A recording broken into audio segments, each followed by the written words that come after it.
Back. It's Sunday. This is Mike Joestar here. And we're gonna take a little bit of a break from Bloodstain. We're gonna play Castlevania Lament of Innocence. Been waiting to stream this one for a while. I could probably do this in about 2 parts. But I want to play it on hard mode. So let's start it. This is technically the first canonically Castlevania game, so we're gonna do a full run through.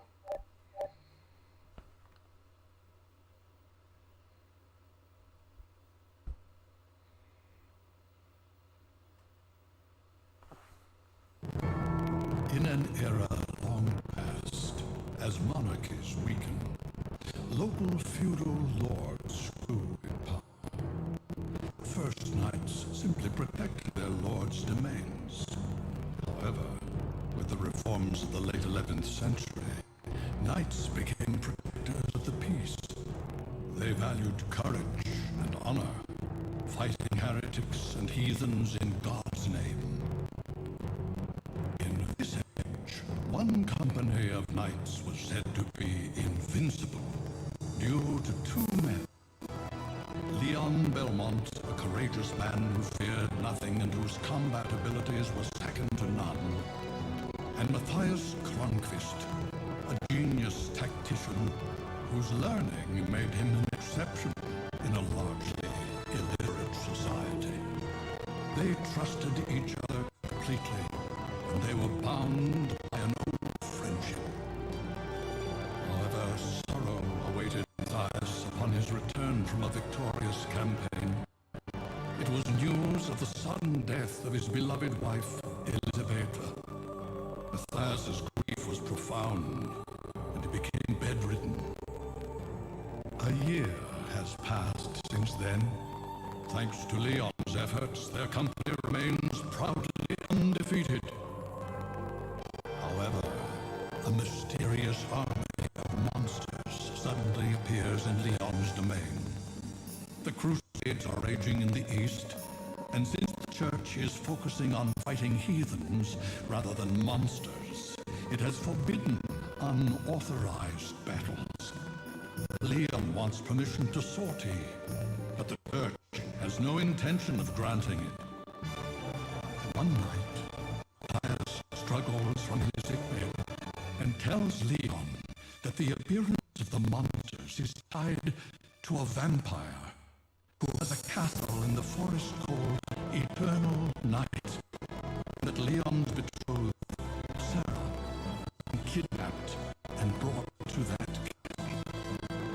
Leon realizes that he must renounce his title to rescue his beloved. The forest is swollen with darkness.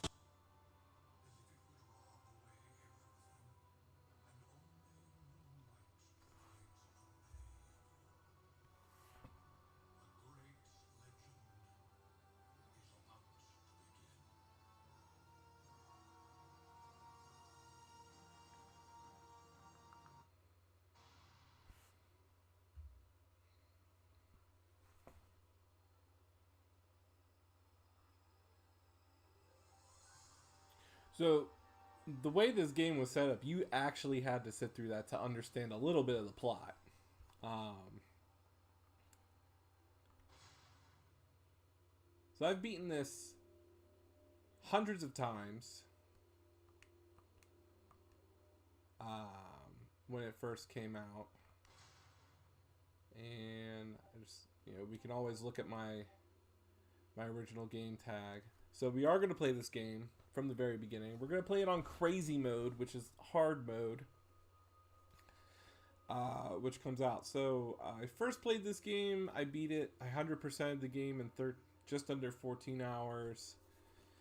Beat the game as the second playable character, Arim, in just under 4. All skill mode unlocks all the skills right out of the get-go. 100% that game. It was under 6 hours. Pumpkin mode was interesting. 100% that game in just under 4. My first run through of Crazy, I 100%ed the game all in under 7 hours. I did a full 100%. There's 2 item drops that relics that come from rare enemies that I was able to find. But other than that, that took me just under a little bit over 6 hours, and that was regular difficulty. So we're gonna play from the beginning. Canonically, this is the first Castlevania game in the story. It's set in the year 10. Oh my goodness! From a lore reference, I think it's 1091. When this takes place. So as you can see, Matthias and Leon were knights of the church. Matthias became bedridden. His wife has become ill. Leon's betrothed was kidnapped by a vampire, and thus he begins his game. So we are going to play from the very beginning and see how far we can get. I am playing this on my PlayStation 2. Whoops.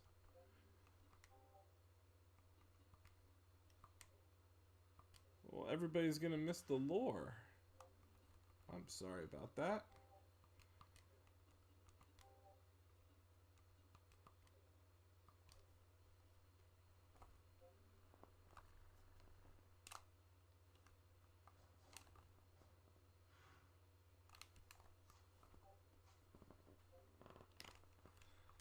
Well, we're just going to get into this.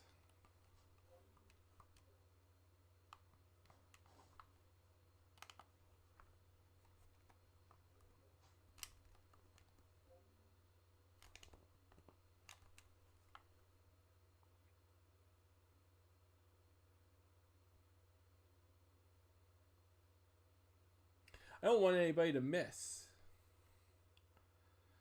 the opening cutscene, so I had to do a manual reset.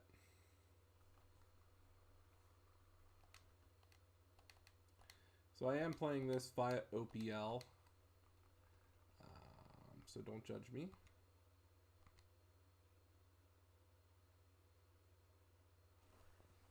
An effort for game preservation.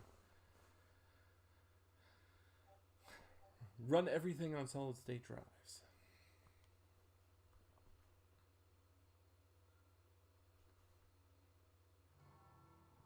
This was the game that actually I convinced my parents to buy me a PlayStation 2 when it came out. We're going to do new game because everybody wants to see the cutscenes. I do. I'm somebody that doesn't like to personally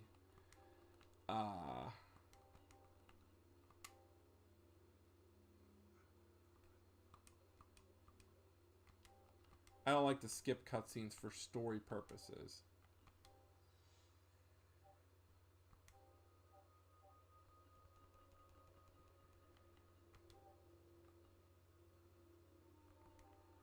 You're just verifying it. Okay.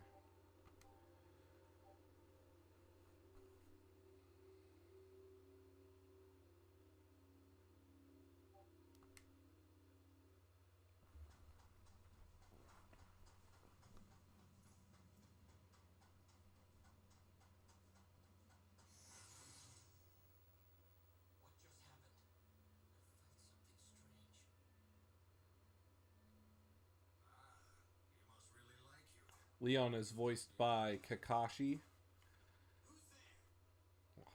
the voice actor who played Kakashi in Naruto. Fun fact.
lots of exposition before the game gets started.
I'm sorry, we did have to skip that because my controller was dying. I was playing on the PlayStation Samurai or Katana controller for that, but there wasn't anything missed. Just Leon says thank you for everything. These cutscenes, there's not that many, but it does get really lengthy.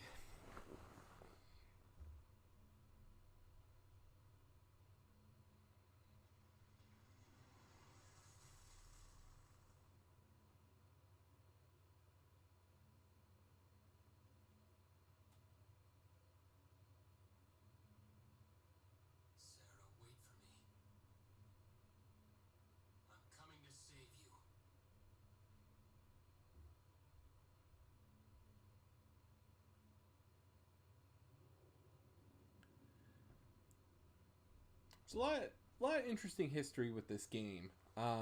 Most notably, budget. This game did not have the best budget that Konami was able to give Igarashi and his team. This was also the team that designed Symphony of the Night, and they were trying to figure out how do we put this in a PS2 game. So, with any early game, we have to go through a general tutorial area to learn how to control the game. This game has a sort of like this is just a sub-screen. We can't use all this. Everything is done using the real-time window. So just take your right thumbstick, move it left or right, and you can select anything from the real-time window. There are marker stones that we have to collect to mark stuff on our map. There's a limited number of marker stones. I don't know why certain game developers did this. I guess they tried to make it a little bit more challenging. But everything has to be done basically from the real-time window. Leon has a sub-weapon. He's carrying the dagger that he can throw at enemies. But right now we're just getting the basics. Leon has a double jump. And he also has like a flaming down kick that he could use.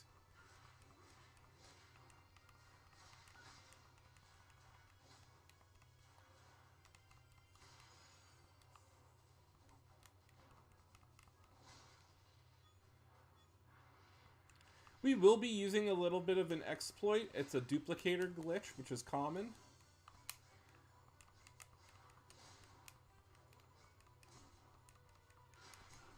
This is an example of why crazy mode is really interesting. We are now fighting skeleton swordsmen, which are late. They come late in the game.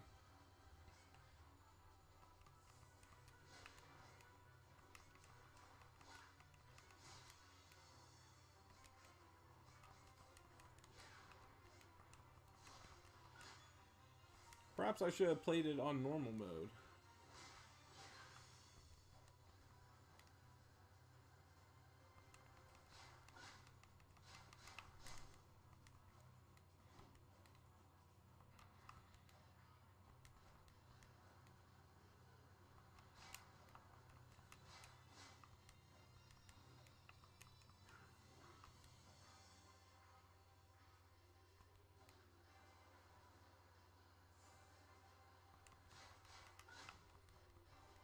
There is no lock-on function in this game, so we have to rely on the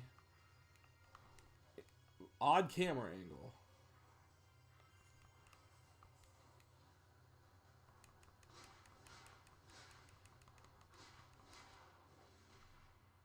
And we get a magical ticket. Magical tickets can take us back to Ronaldo when we need it. It's very disappointing. I forgot really how they remix the enemies for crazy mode.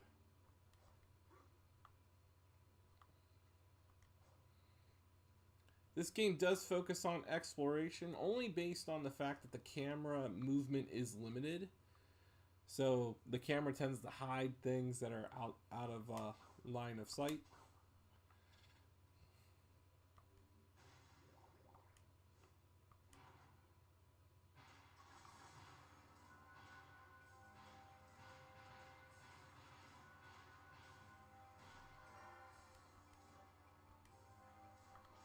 We got our first relic, but we're not even going to bother with anybody in this room just because of conditionally where I'm at, strength-wise. So we did use a magical ticket to warp back to Ronaldo.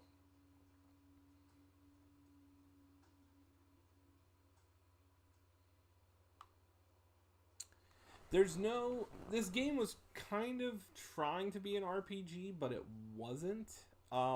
You don't get experience, you get techniques. And techniques you learn based on the number of enemies you kill.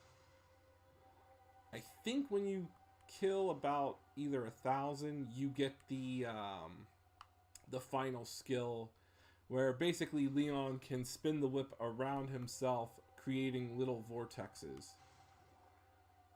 Now, here is where we can do our first duplication glitch. I'm not sure if anybody can see it, but the carpet here is slightly green. We want to stand right on the red. And now we're going to duplicate some of these items. That's another side effect of crazy mode. Crazy mode caps our item limit.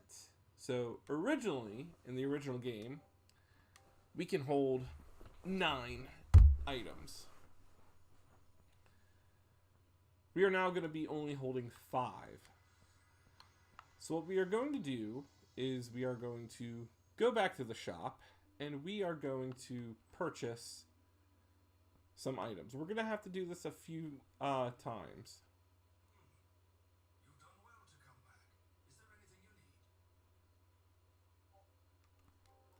So what we're going to do is we're going to sell all but one of each item.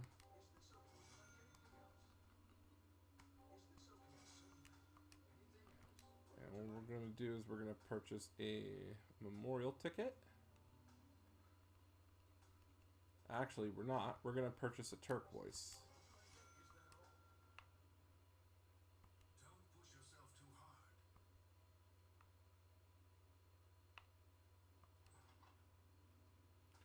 Normally, you would go and purchase a memorial ticket and warp back to the save room, but prices are pretty expensive.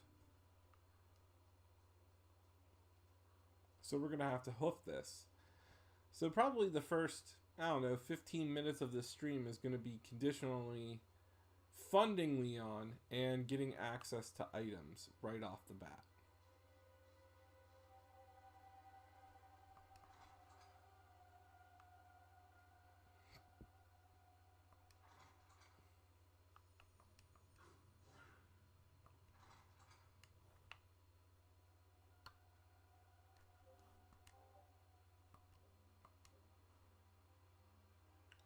You have to stand directly on this.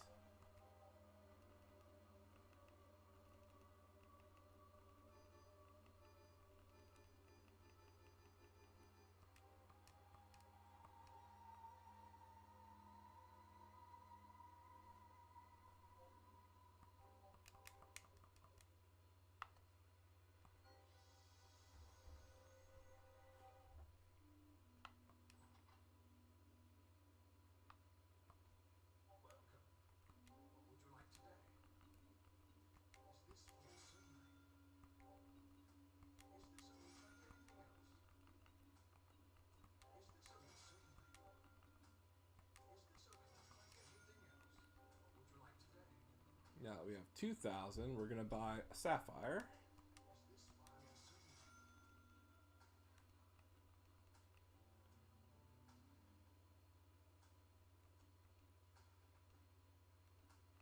And we're going to try to buy all of these relics.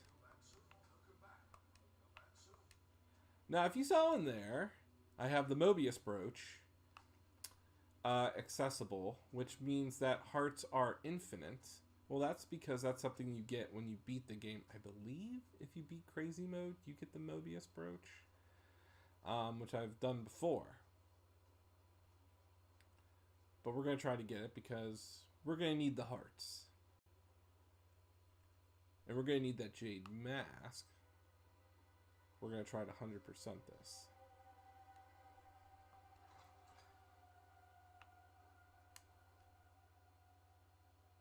And we go to duplication. Stand right on the red.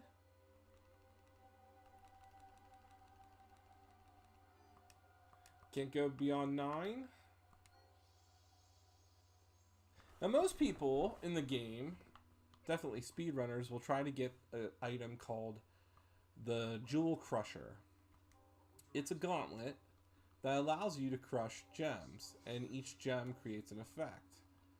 I believe the diamonds obliterate, I think, every enemy on screen.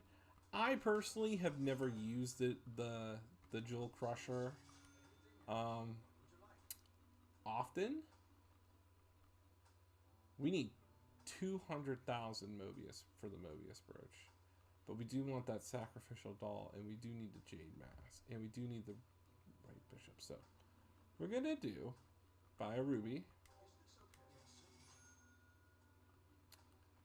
And we're going to buy a potion, a high potion, a memorial ticket, an opal,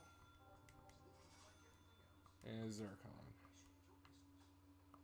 And we're going to run back, and we're going to duplicate all these items again. We will probably be using health potions. It's been several years since I've played this game. We will be using health potions left and right. I do remember I did play this, and I can do a deathless run, but you gotta go back 15 years. Playing this.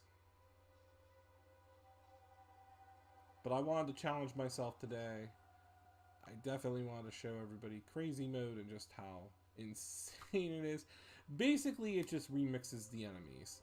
So you get late game enemies real early on in the game.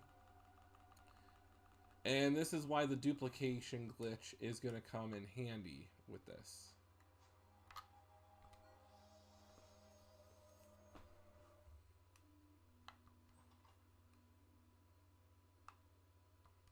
So like I said, the first 20 minutes of the game, we're going to be selling stuff. Because we definitely want to get a sacrificial idol.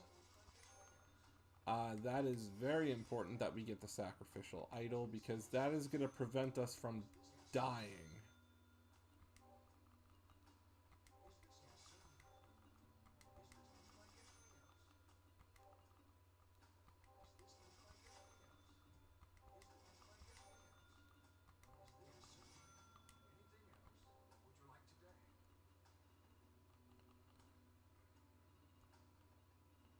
We are going to buy a diamond.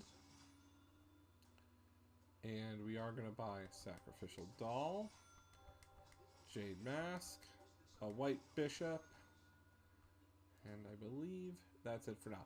We don't need to buy the music box. Again, that's just an unlockable that you get at the end of the game. The Mobius brooch does mean that we don't need to use hearts to do sub-weapons. I could definitely try to go for that, but I am not sure if I want to. Let's put on our White Bishop. This will increase my defense, which is needed. Again, we have to equip items based on the real-time window.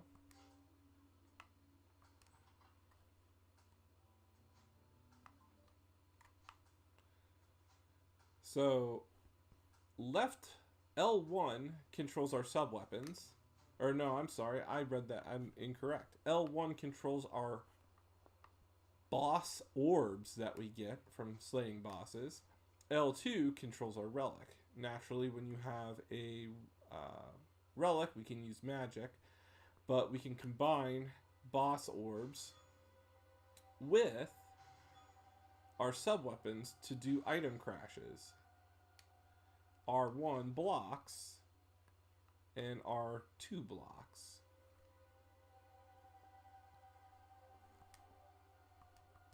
Whoops. Gotta stand.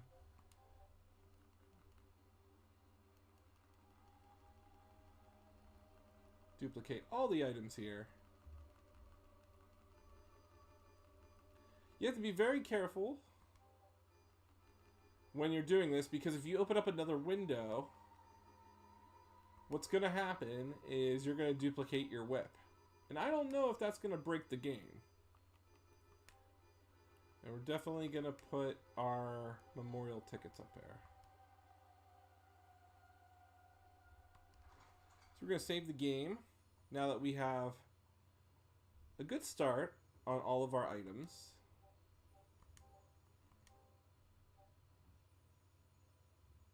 I'll probably break this up in about maybe 5 parts. I know I can beat the game in under 6 hours, but we're going to see. A couple things to note with this stream. If it looks like there's frame skipping, I have a lot of things going through a USB hub. My capture cards are going through a USB hub instead of my laptop, so there might be... it's showing me that there is some frames being skipped. It has nothing to do with how I'm running the game. I'm running the game off of my native PlayStation 2 via a solid state drive. But I am ordering a new powered USB hub to run my streams more effectively. The most important thing I wanted to do was just make sure that streaming PlayStation 2 games look nice. And I'm using an overlay. Couple things to note about this door. This is going to take us to the Forgotten One. We need a key. We cannot enter unless we have a key. This is our world hub. Now, the game wants us to go right on that middle platform where there's a map. We're not going that way because I go to my favorite level, level 1. I call this level 1. It's the Anti-Souls Mystery Lab. It's got the best music of the game. It's like Dracula's rave.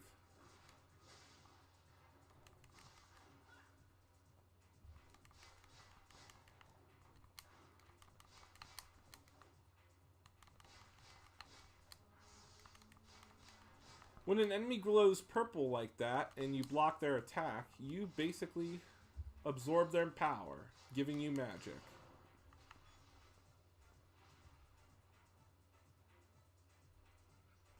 We're going to go the back way.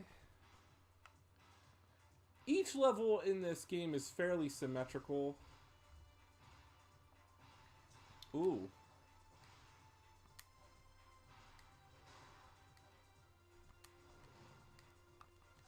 We're going to ignore the red ogres. There's a reason why I choose this level first. Because it has a hidden boss. And this level is easy access to our first secret boss, which will give us our first whip upgrade, the Flame Whip.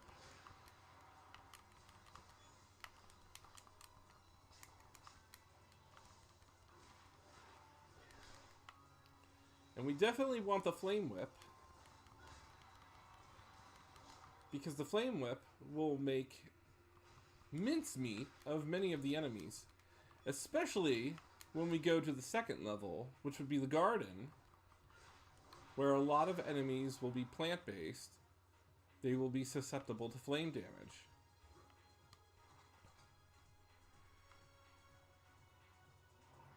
But this game, this level by far, has the best starting music. So we just got a new technique. We can whip 5 times in a row by pressing square.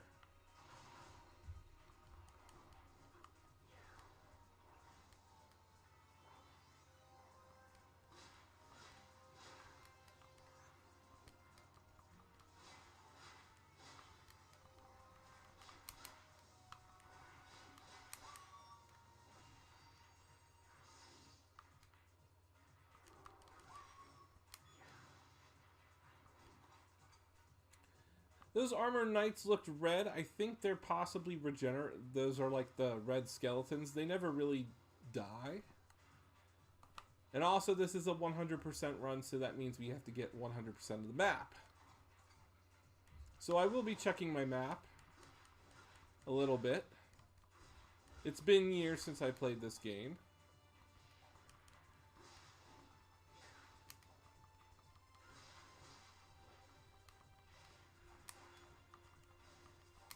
We will be doing a lot of Dark Souls dodging.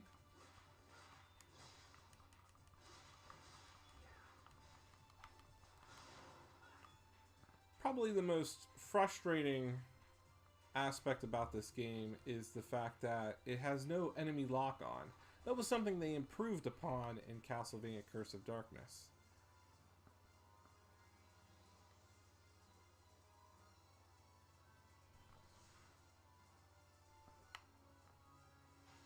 Alright, we've accessed the map here, so we can move on.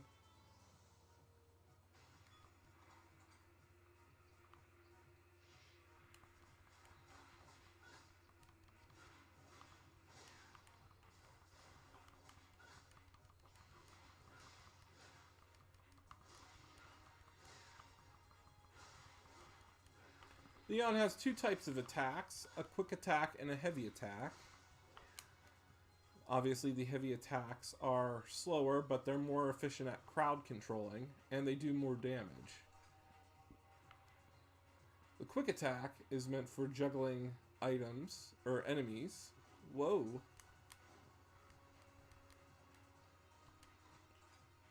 We're not going to mess with the dull hands too much, because they are pretty overpowered.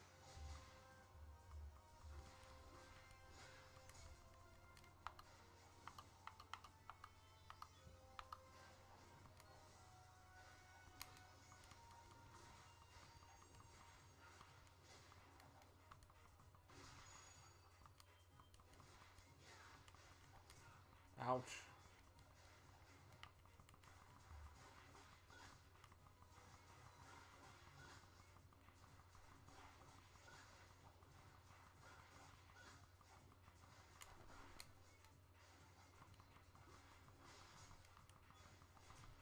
Ooh!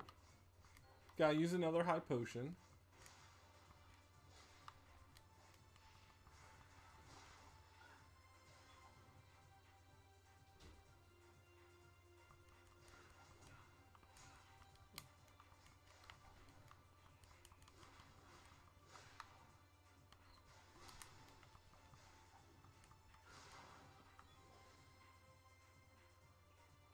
Very scary. We are in a very interesting situation here. But we do have our sacrificial idol.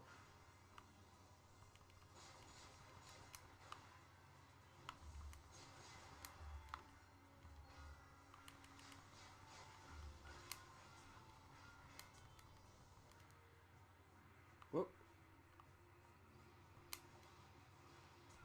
Ouch.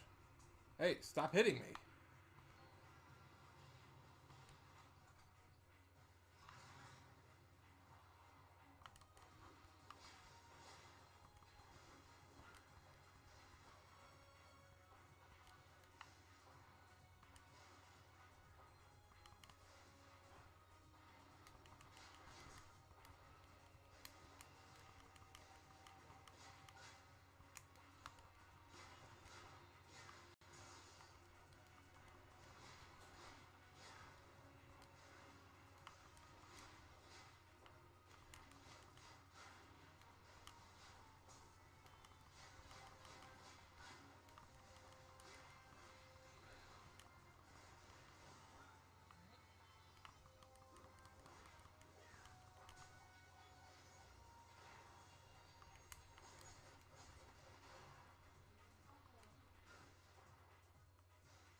Whoa, whoa, whoa, whoa, whoa, whoa.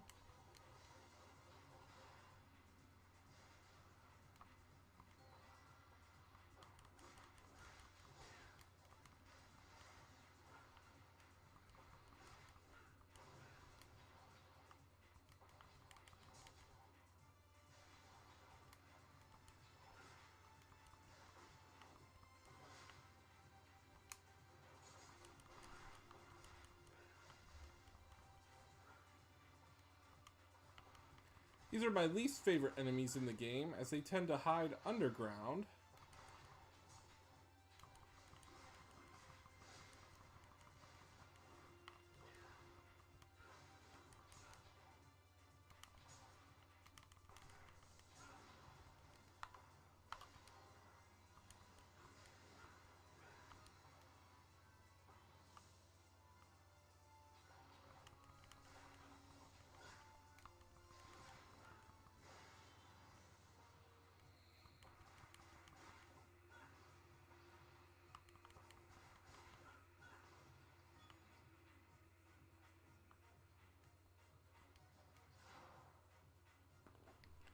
That took much longer than expected.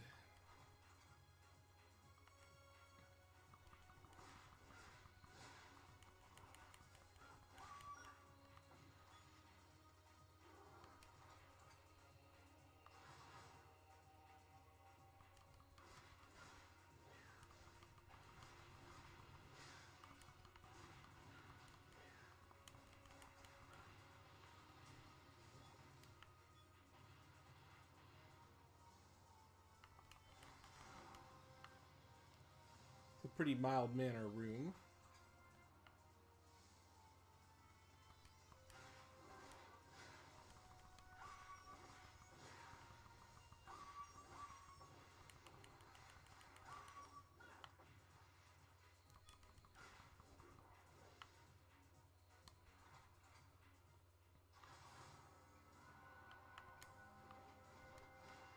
So our first encounters with red skeletons. Red skeletons do not die, like standard Castlevania.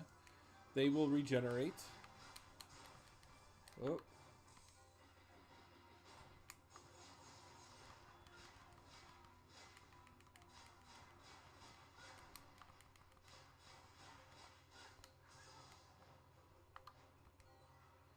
One of these rooms does have a super potion, so we are going to try to get the super potion.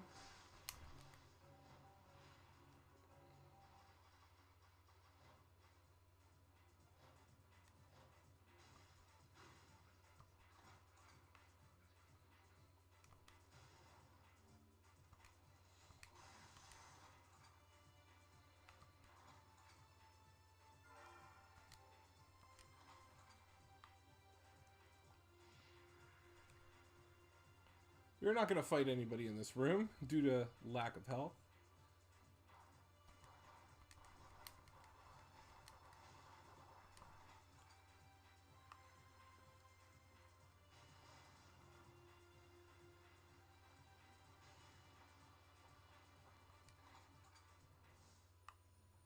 Whew! Made it to a save room.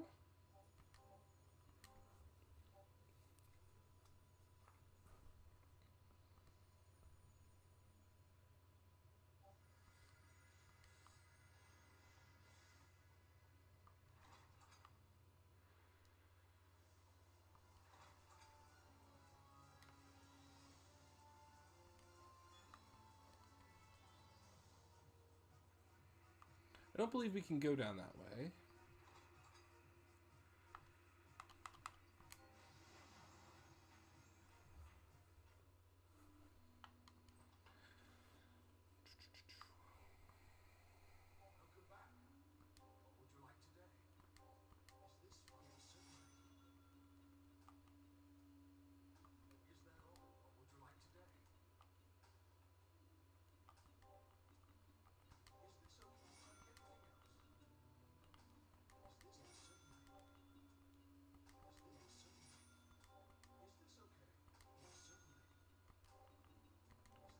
While we're here, we'll just load up on some money.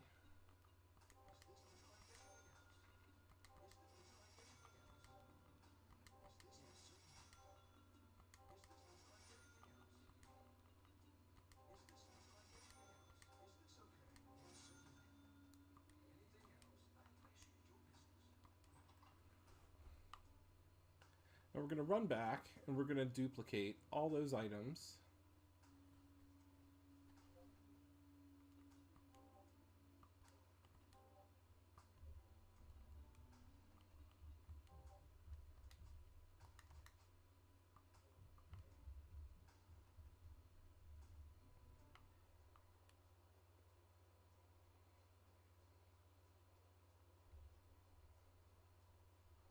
This is also one of the few games where Leon cannot regenerate his own magic power.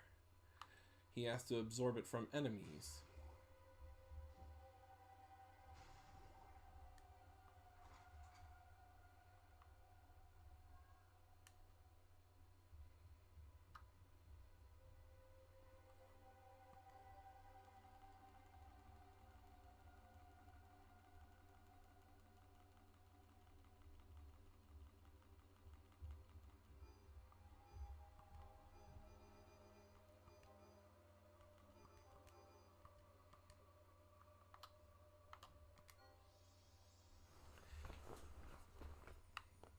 We will be using the dupe really frequently, just because it's been such a long time since I played this on crazy mode.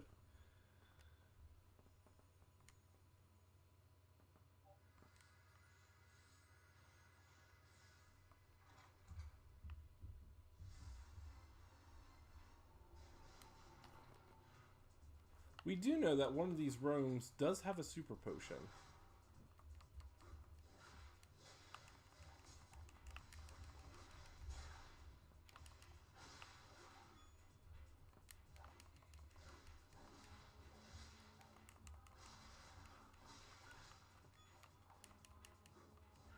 These skeletons are known as the Astral Warriors, so they can travel between the astral plane, which is why they teleport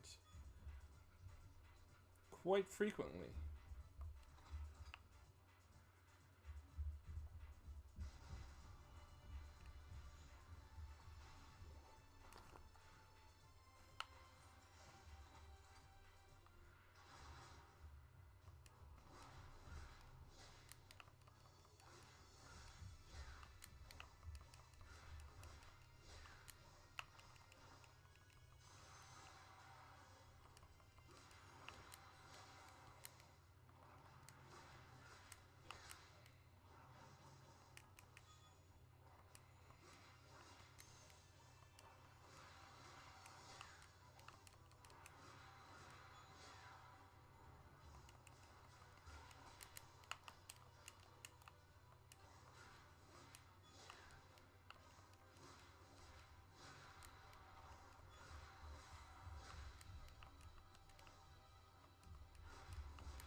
We will be using the same skills quite frequently.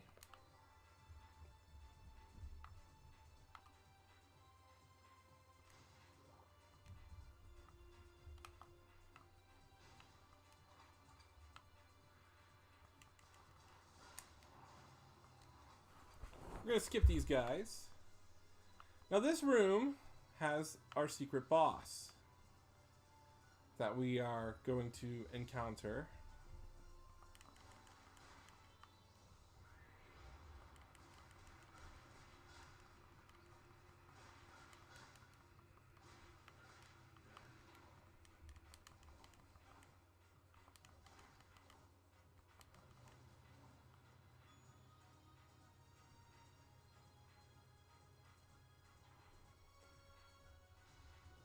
Again, the game rewards you exploration. There's a heart max located right behind there. I do remember that. The camera doesn't allow us to see much, which is why we have to really explore.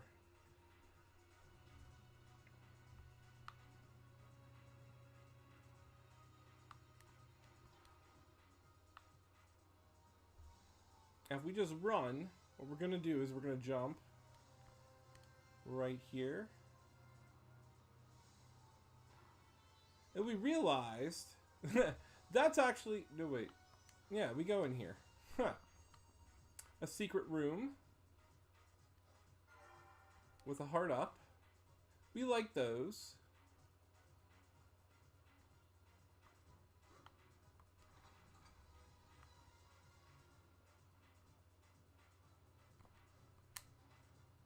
Oh.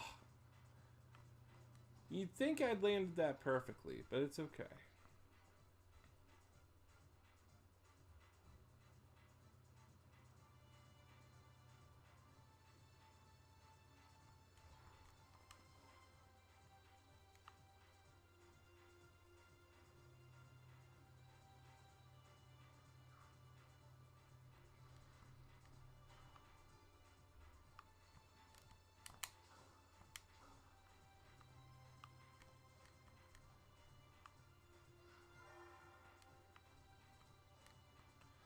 Now, when you see these green skeleton doors, this is a secret boss.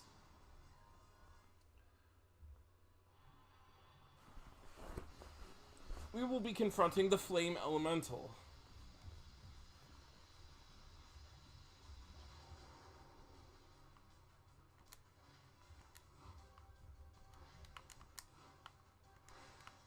They have a very predictable moveset.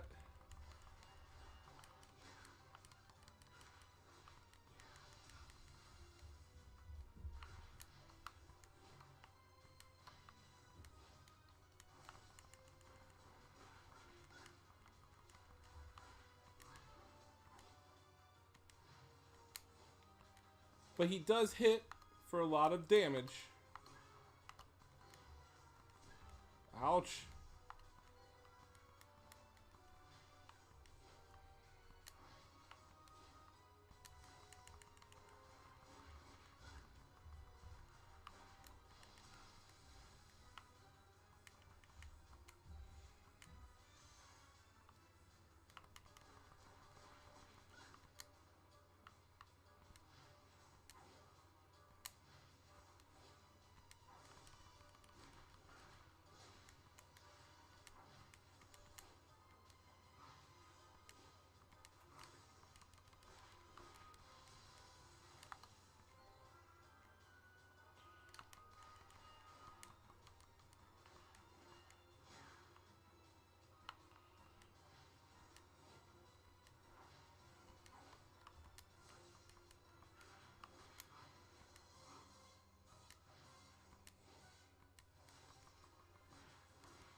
The trick here is we need to dodge when he's attacking. We gotta dodge 5 times. Bait him in.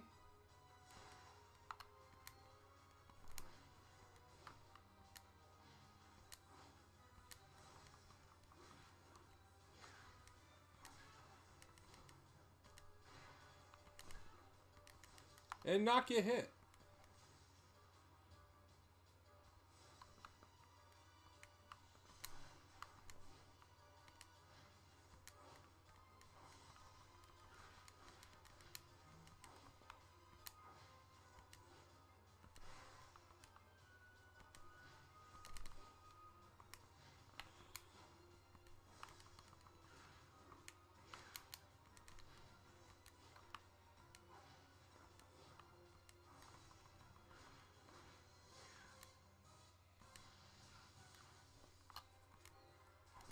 Ouch.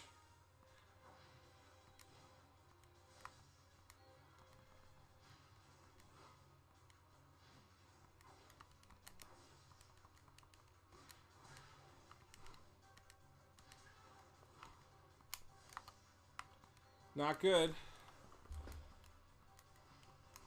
We were saved by our sacrificial idol.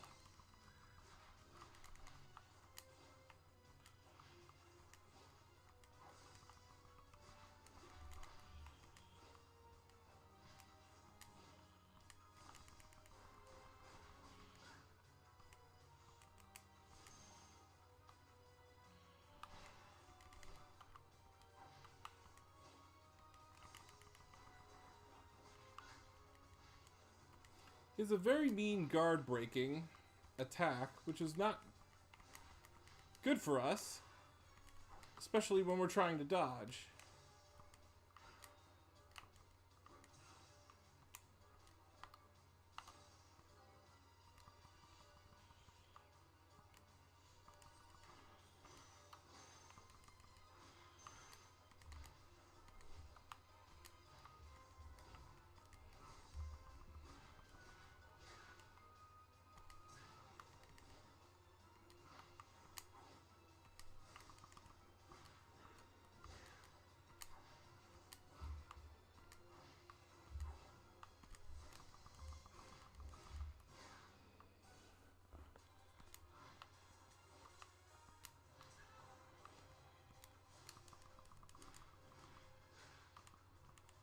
And we did it.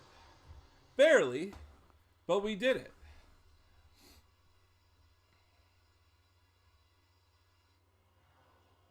I'm not gonna lie, that got my heart racing. But now we have the Flame Whip, which is gonna give us a little bit of an advantage. We can do more damage.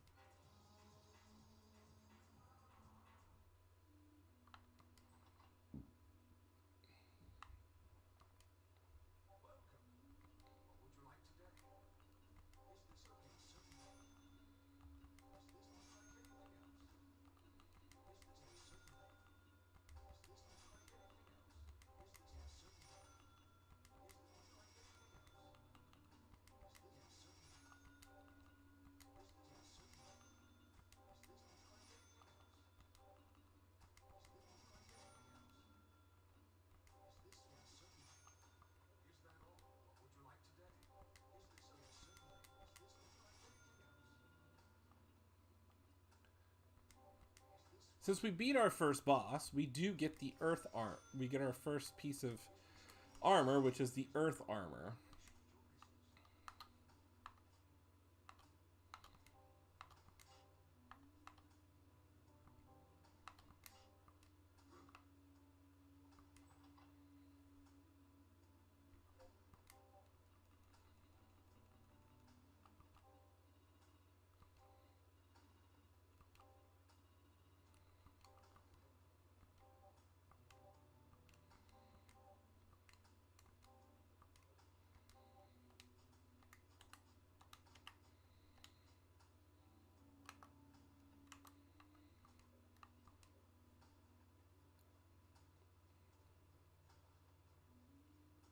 So now let's go duplicate some items again. And continue on with the Anti-Souls Mystery Labs. Or,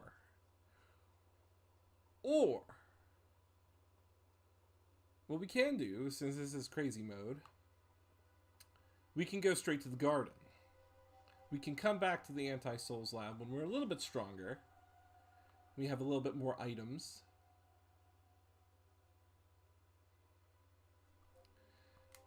And I'm a little bit leery on what are we going to expect in terms of progression.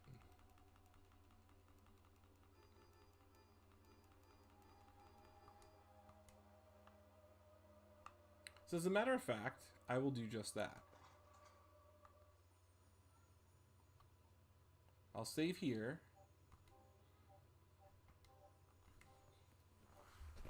And head to the garden.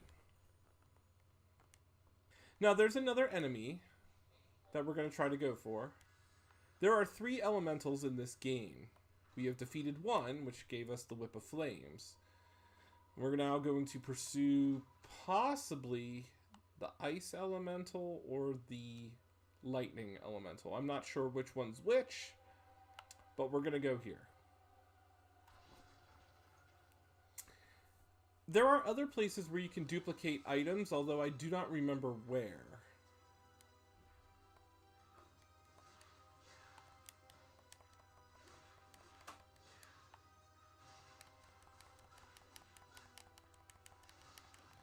But as you can see, the Flame Whip is doing a good amount of damage to some of these enemies.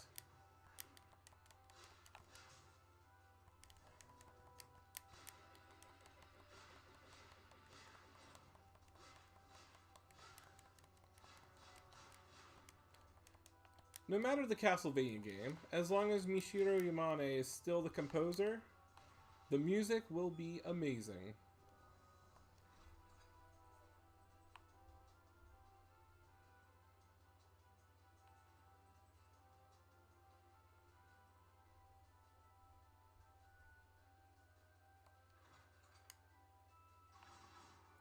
We also need whip elementals because... Whoa, whoa, whoa, whoa! Too many enemies.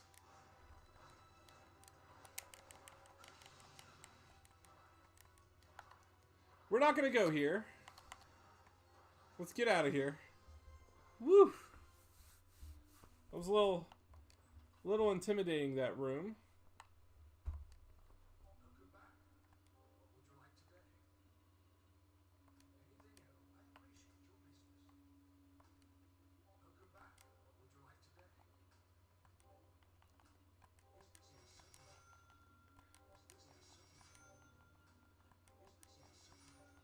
We might just have to go finish the Anti-Soul Mystery Lab.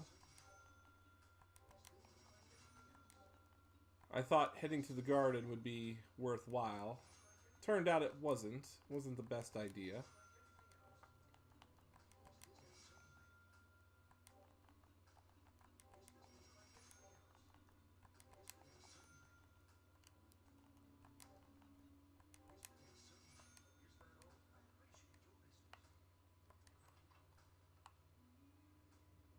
I don't know why I accidentally sold way more memorial tickets than I needed. But that's okay.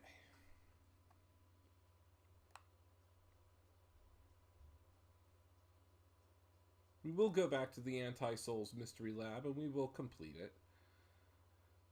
Given that the third room in the garden is very, very scary.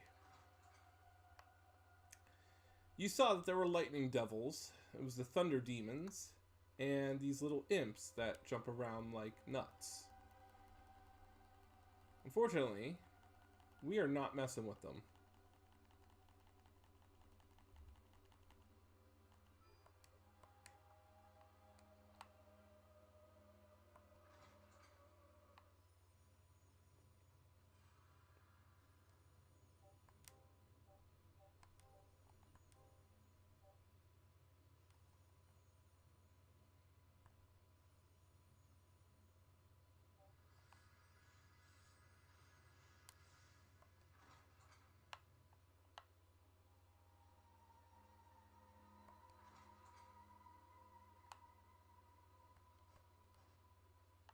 Back to the Anti-Souls Lab. We do want to try to defeat the boss, which is the Golem.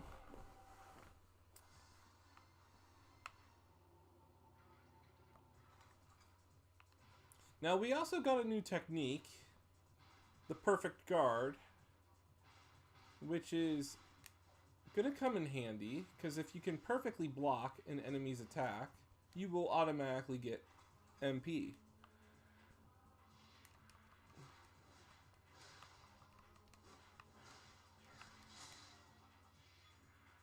Classic Castlevania items like the Rosary will make its appearance every now and again.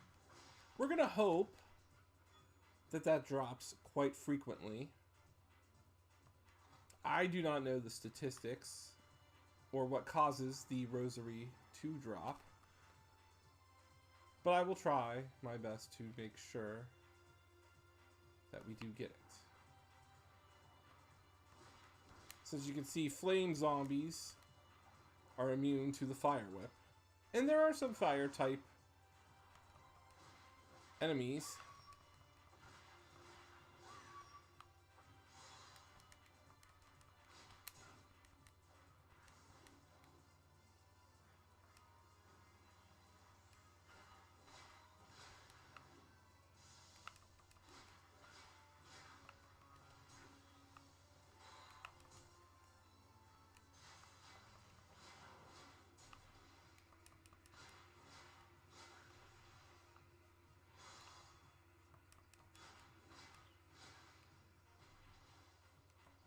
the stronger the enemy,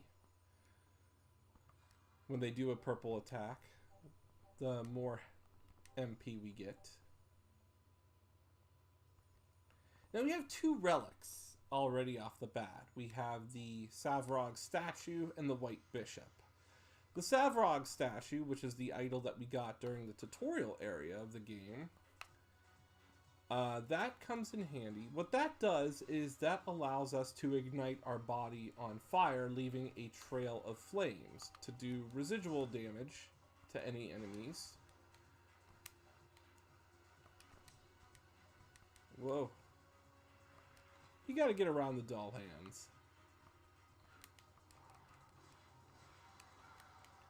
Here we have two elementals, frost zombies, which just get obliterated by the Whip of Flames. And here's a secret. So what I will do is leave a marker.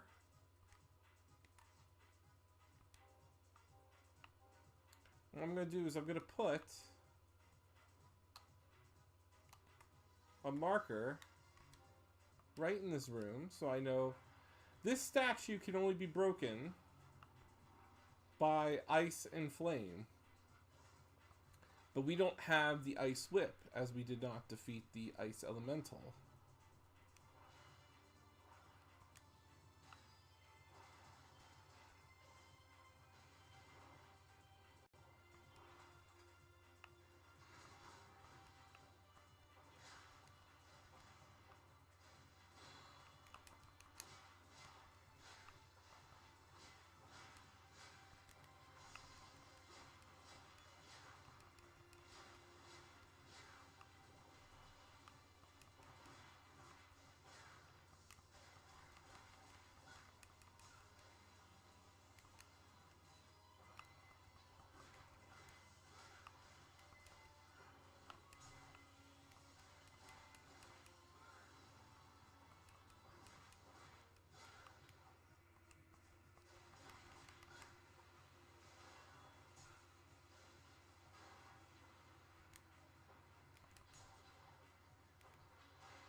Ah!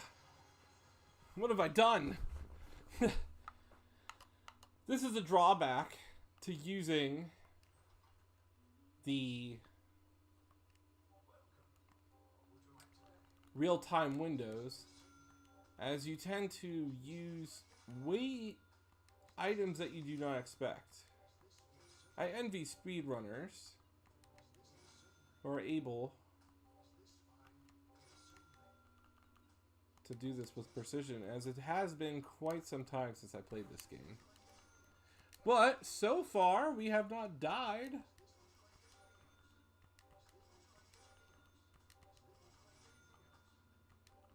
Which I will say is pretty good.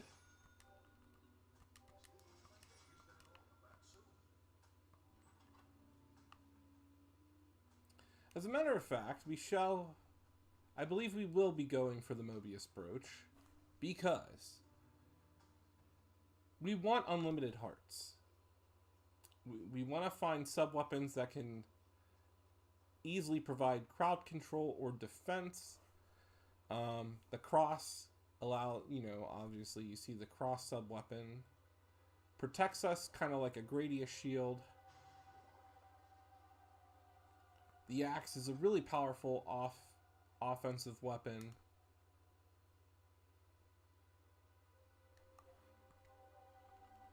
And the only bad thing about this game is there's no warp points.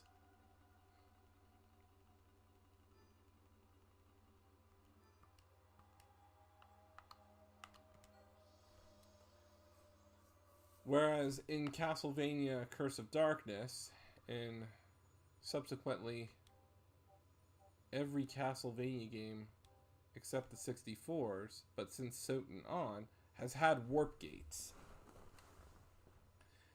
This game does not have warp gates. But that's okay.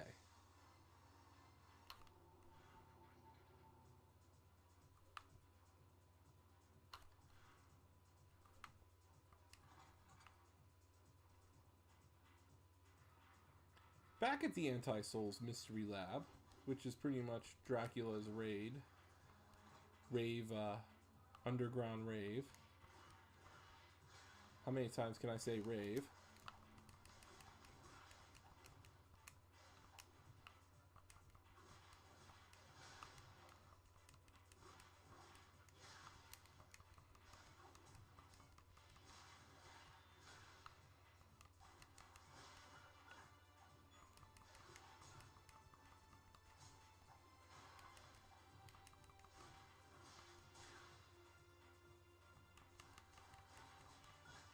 Stay down, Spartacus.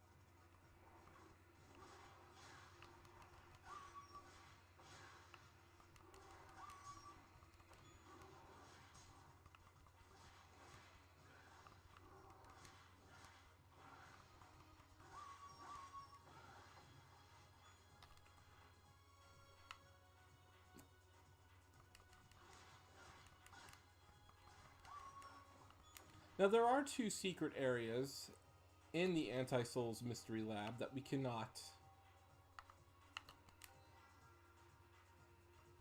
get to, and that's because we lack certain items.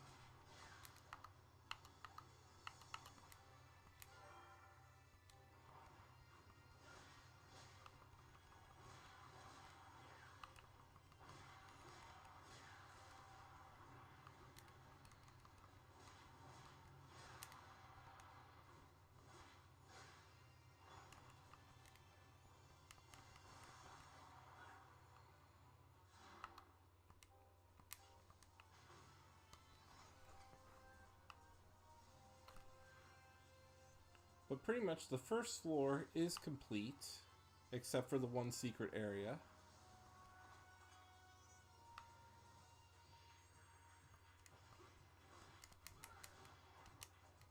Those are flame demons. We're not prepared to fight them. I mean, I could switch off the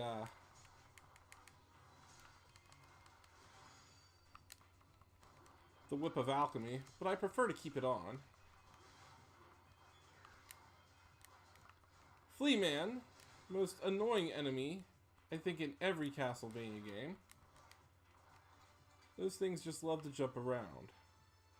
Let's run to the save area right here.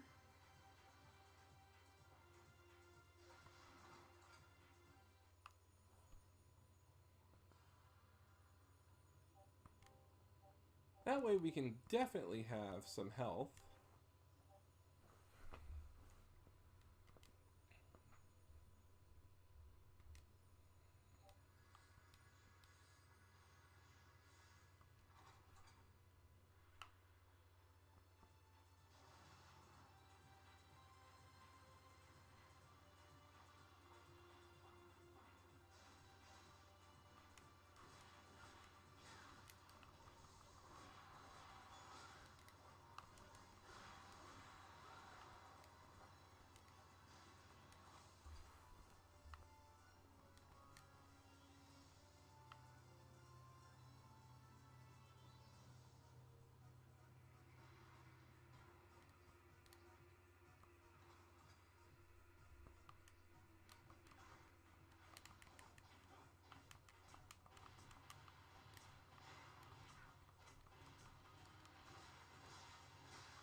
The flea men are pretty tricky to deal with. I personally don't like them. Ah, another secret. We can land right here. This is going to take us to a secret room. You have to love the Castlevania mysteries. The yellow dragon key. Just like there are elementals, there are colored doors throughout this game, and we need keys to open them. That's one of them. I don't remember where the yellow dragon key is. I think it might be in the House of Sacred Remains. I'm not sure.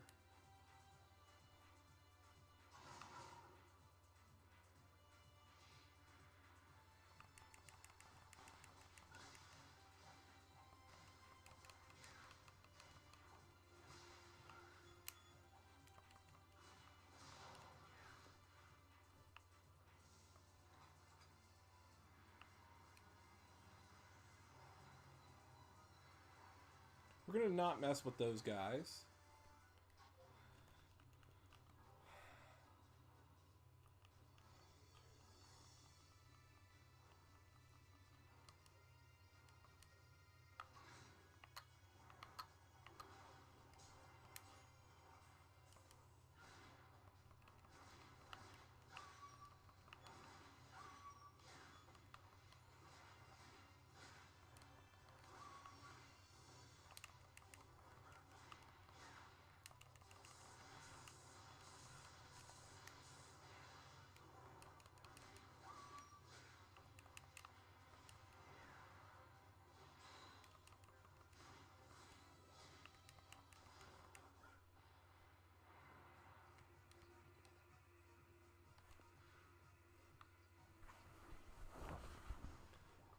Semi-difficult room.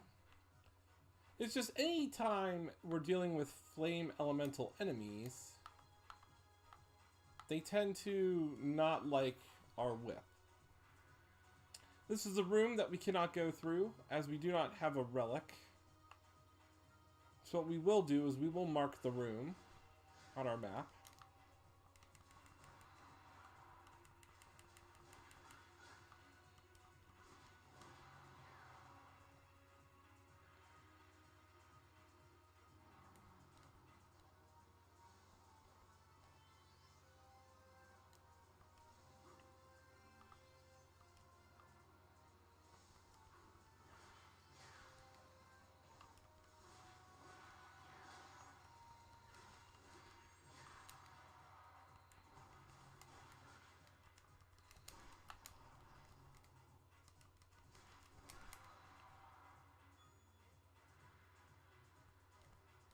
Endlessly spawning enemies.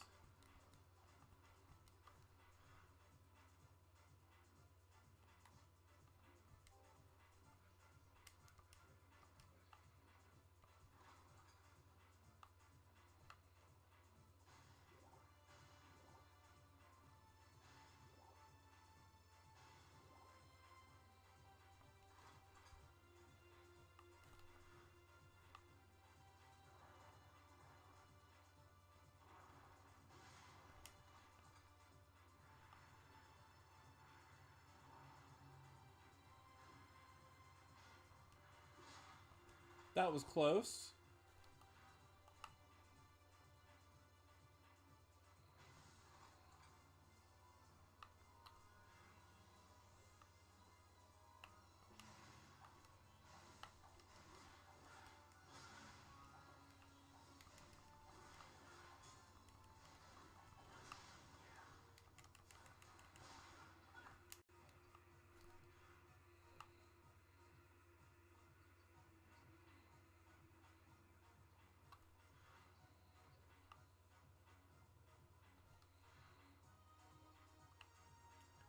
I think that way takes us to the boss.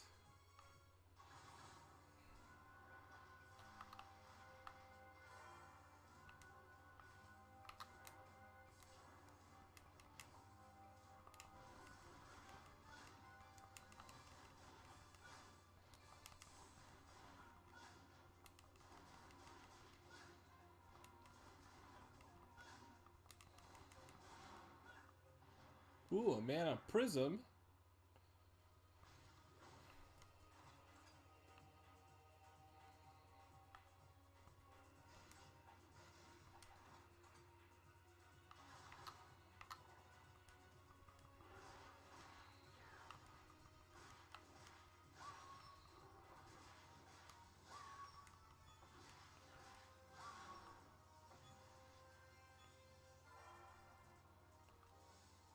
a secret clue that tells us how to trigger the boss.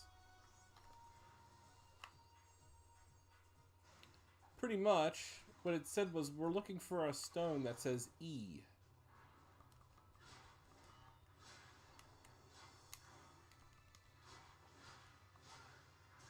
Ugh.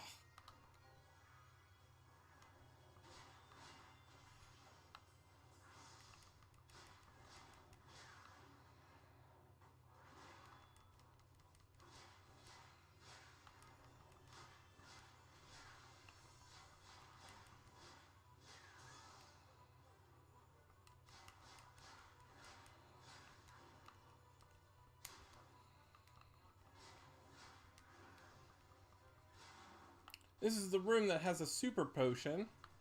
We will definitely be duplicating this, as this is going to basically guarantee us to have full health.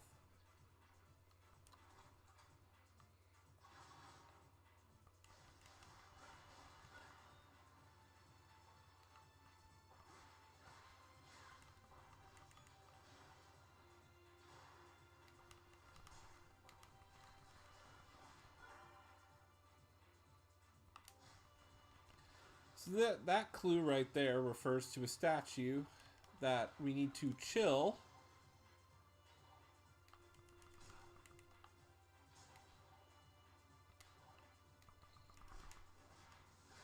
and then hit with our flame whip.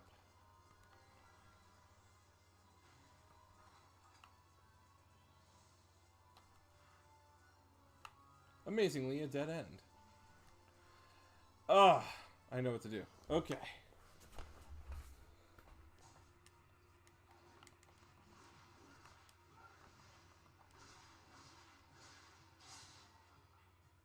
Ooh, a rosary dropped. Now that was helpful. There's a save room up ahead, and it's going to take us to the boss of this level, but we chose to... Oh no, I lied. This is the room that we need to get one of the tablets.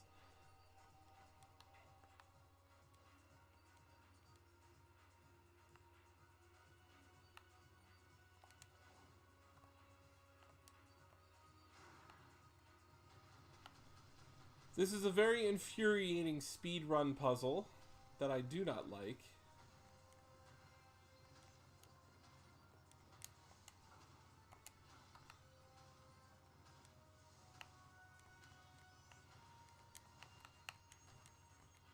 Wow, they really changed the pacing.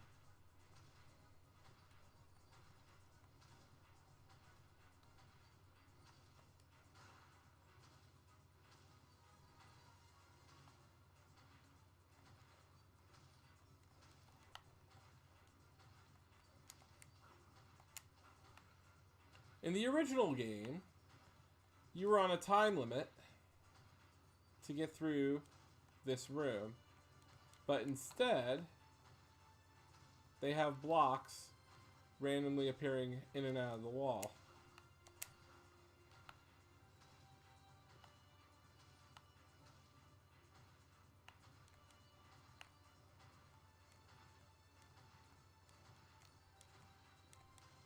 Ouch.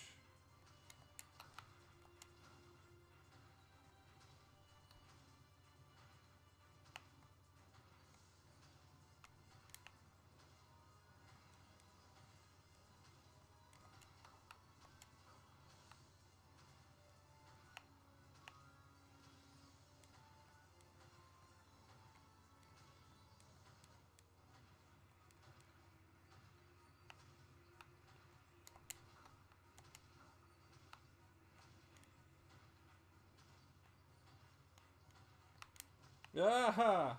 We got it right the first time. Leon also has to be facing the wall directly when you jump in order for him to grab on.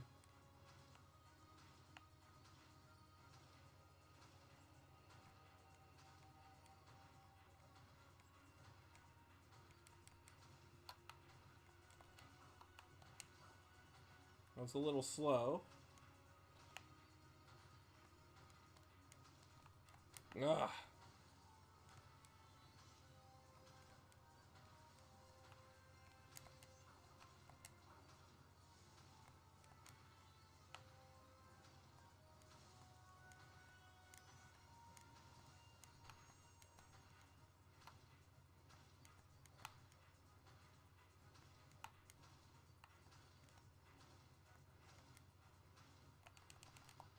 Whoa! Whoa!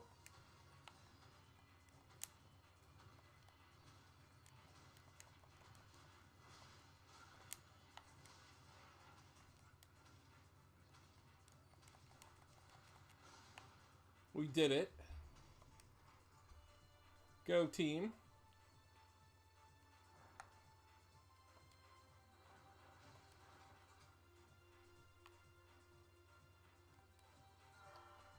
This takes us to the E-tablet, which we need to wake up the boss. Let's just make sure there's no other items.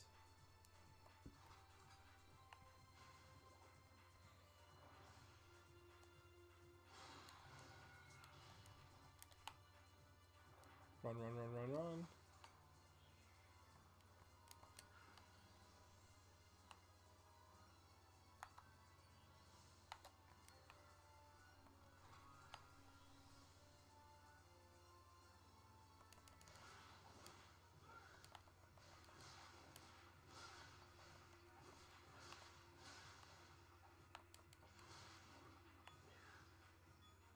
The Astral Warriors, you really can't get mobbed by them because you have to know when they teleport, just face the opposite direction. Doing that, they'll most likely miss you. Now, we do have to confront an ogre in the next room, but this is okay. Because what we're going to do is we're going to try to get past the ogre. Avoid these guys. Now he's a red ogre.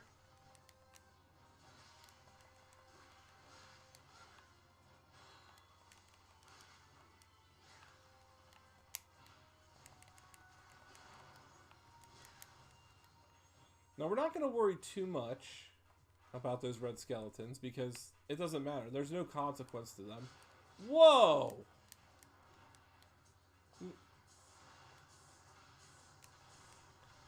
I just want to get to the save room.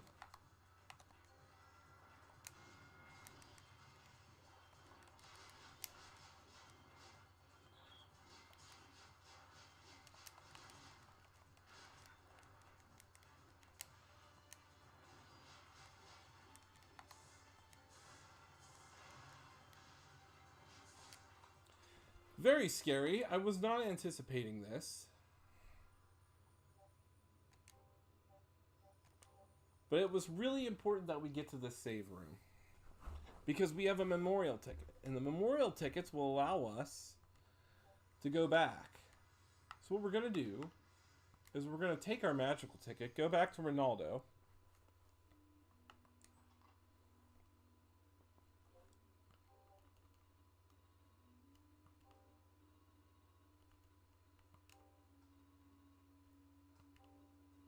We definitely want these mana prisms.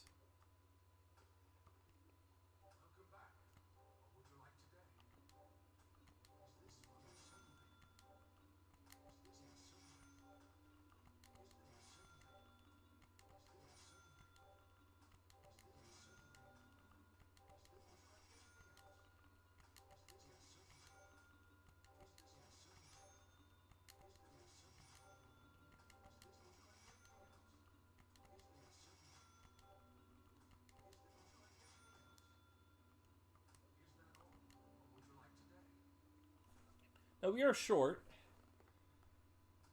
Literally 5,500.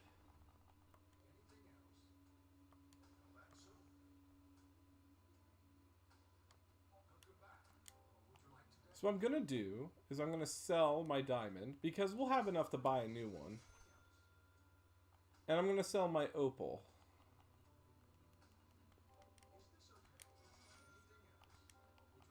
And we're going to purchase another sacrificial doll. But I'm also going to sell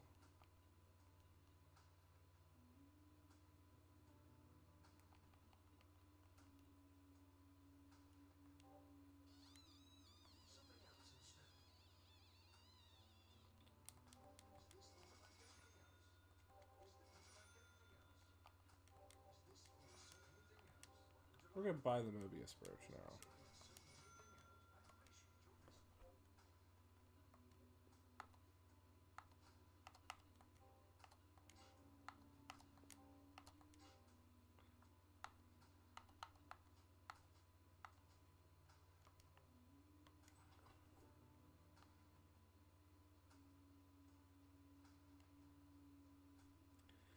We can always buy back diamonds. But I was not expecting that room to be filled with flame demons and dull hands. You don't really encounter the dull hands till the final leg of the game, which is interesting why I forgot that they put them right in the beginning. We're also not supposed to be going this normal route. The game primarily takes you... The game wants you to go to level 3, the House of Sacred Remains. We know this because the hub world, the hub room, puts a map right in Zone 3. However, I've always played this game going clockwise from left to right. Just because of the fact that we can get the flame whip right off the bat.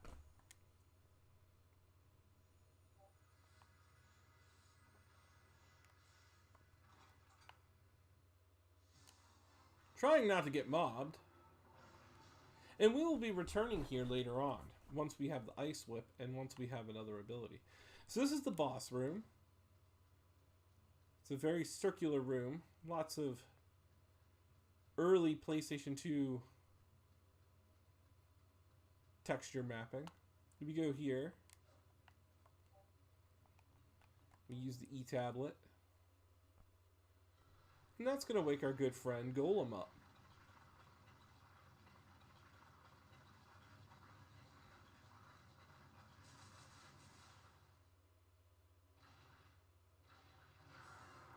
He's awake.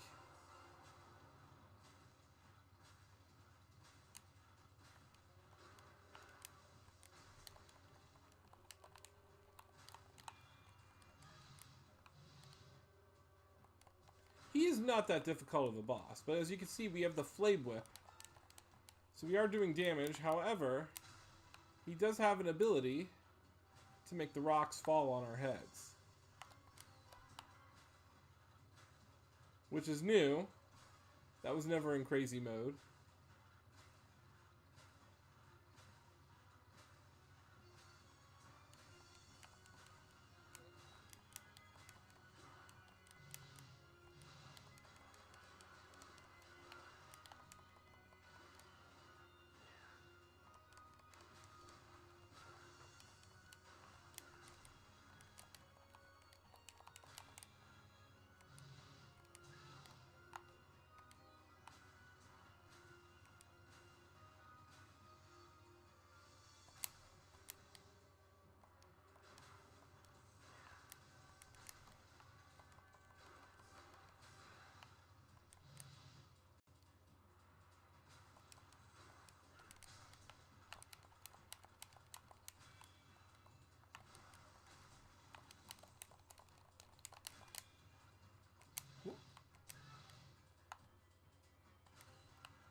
I activated my relic.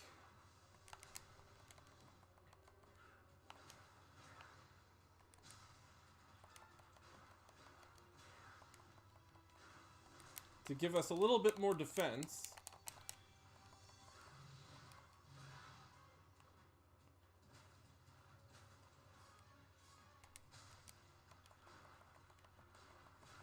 And just like that...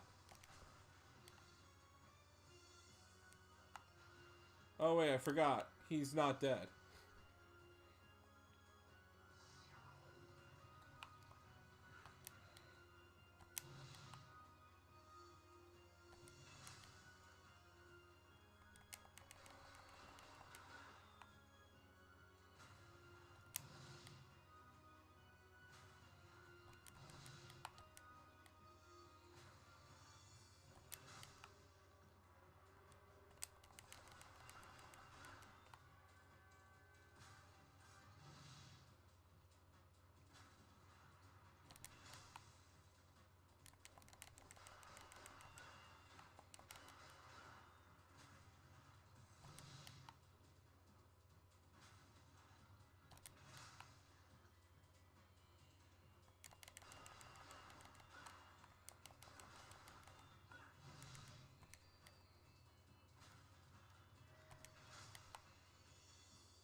Leon is very acrobatic.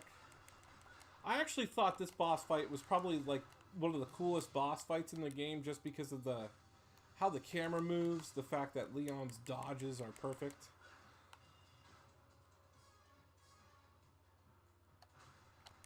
It's always stylish when Leon does that little side flip. And that's the first boss. Whew! Well, the first true boss, the gatekeeping bosses. I forgot to mention, there are 5 gatekeeping bosses that prevent us from going into progressing through Walter's castle. We have to defeat the 5 guardians and collect those spirit orbs.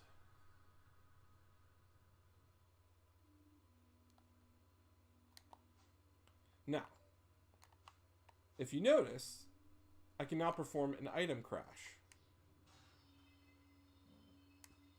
Combining an orb with my sub-weapon gives me the power to do something unique. This one double crosses.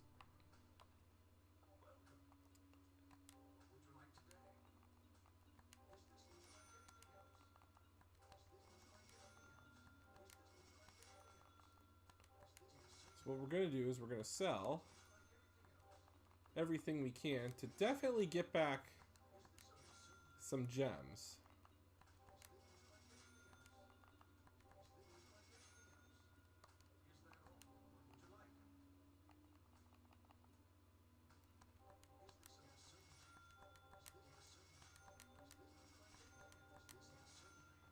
Now sadly, we do not have enough to buy a diamond, but that's okay.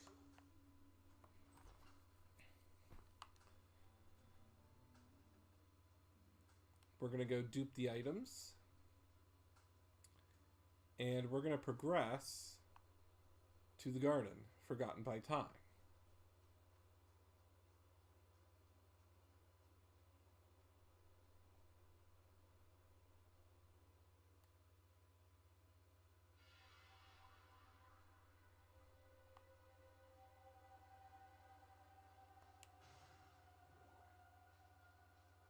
Now, we do have the Mobius Brooch equipped, which means I can just constantly spam sub-weapons, which most likely that's what I'm going to do.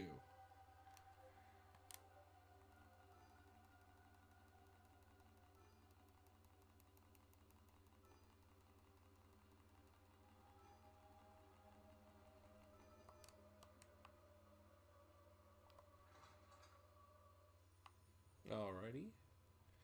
So we're going to save it here.